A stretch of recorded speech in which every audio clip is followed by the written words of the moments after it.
Kulitnya putih pucat, kepalanya botak di bagian depannya, tapi gondrong dan gimbal di belakangnya. Matanya bolong, giginya besar dan panjang. Ada 4 taring, dan kukunya panjang sekali, warnanya hitam. Dia lihat bapak sambil ketawa cekikian. Ini adalah kejadian nyata dari seorang yang sebut saja namanya Anton. Jadi Anton ini tinggal di desa kecil di Bali Barat.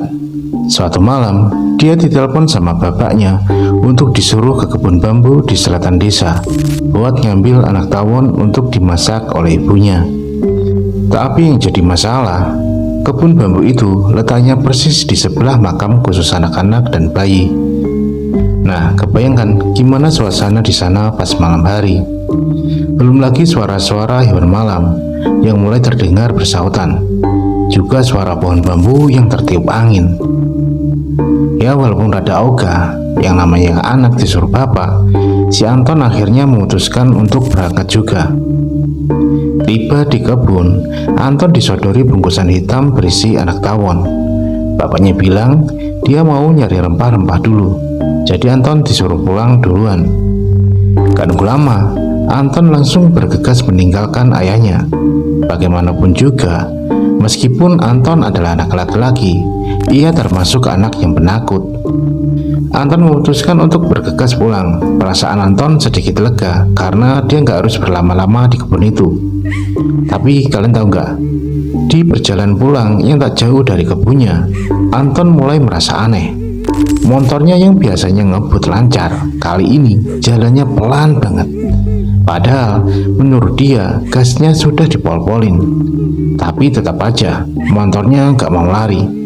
Gak ada yang nahan motornya dari belakang. Anton mulai panik. Jantungnya dak dikduk gak karuan. Karena dia tahu ada yang gak beres di sini. Pas panik-paniknya, Anton mendengar suara motor dari belakang. Niat hati mau minta tolong pada pengendara tersebut jika nanti ia berpapasan. Malah Anton dibuat tambah heran. Anton lihat bapaknya yang menaiki motor dari belakang.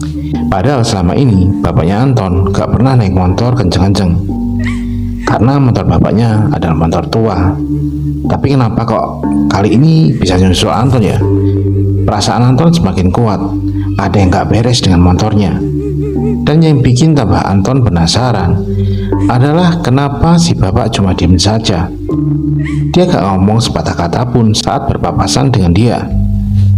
Tapi Anton melihat ayahnya, sempat melihat ke arahnya meskipun sekilas saja. Lalu pandangan ayahnya kembali melihat ke depan, datar tanpa ekspresi. Pas masuk ke area perkampungan, tiba-tiba motor Anton kembali normal lagi. Anton sempat kaget karena tiba-tiba motornya yang dari tadi pelan, walau sudah digaspol, tiba-tiba jalan kenceng. Langsung saja dia tancap gas kenceng sampai di rumah. Nah, pas di rumah, Anton akhirnya tanya ke bapaknya, "Pak, kenapa tadi ninggalin Anton? Padahal kan bapak tahu motor Anton bermasalah." Kalian pada tahu gak apa jawaban bapak Anton? Dengan tenang, si bapak bilang, "Gimana ya nak? Karena sebenarnya tadi bapak lihat ada sesosok makhluk halus yang ikut nebeng di boncengan motormu.